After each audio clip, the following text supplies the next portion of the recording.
on January 23rd, 1556. Before dawn broke over northern China, the ground beneath millions of people began to move. What followed remains the deadliest natural disaster ever recorded in human history. The earthquake struck Shanxi province during the Ming Dynasty, a region densely populated with farming communities carved into soft loess soil. These homes, dug directly into cliffs, had sheltered families for generations. When the earth shook, those same cliffs became traps. Entire hillsides collapsed. Villages vanished within seconds. Roads split open. Rivers changed course. Fires followed the destruction. Modern estimates placed the death toll at more than 800,000 people. In a single morning, entire populations were erased. There were no warning systems, no emergency response networks, no understanding of seismic forces. People had no reason to expect the ground itself could become their enemy. The quake's power reshaped the land across multiple provinces, destroying crops, infrastructure, and food supplies. Famine followed the collapse,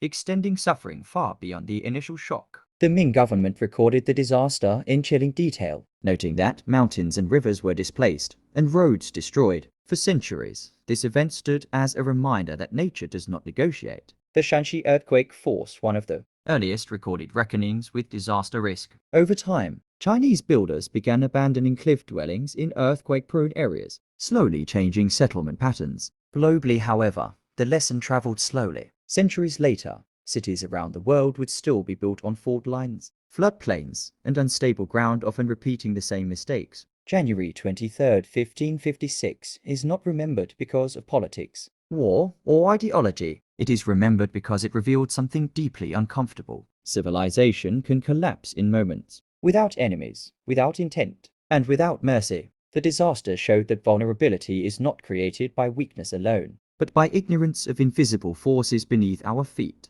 Today, earthquakes remain among the most unpredictable and destructive threats humanity faces. Technology has improved, but risk remains unevenly distributed, often highest among the poorest populations. The Shanxi earthquake stands as a silent warning across time, not about fear, but about preparation. Because when nature moves, it does not wait for understanding to catch up. Why do we learn history every day? Because history shows us that vulnerability is rarely an accident. It is built slowly through where we live, what we ignore, and the risks we choose not to prepare for. When we understand how suffering was created in the past, the present generation gains the knowledge to reduce it. And when knowledge is passed forward, future generations gain something even more powerful than protection. They gain time. Time to prepare, time to adapt, and time to survive disasters that cannot be stopped, only faced with wisdom. History is not old. History is living inside us. One day, one event, one lesson. Mr. Feedy,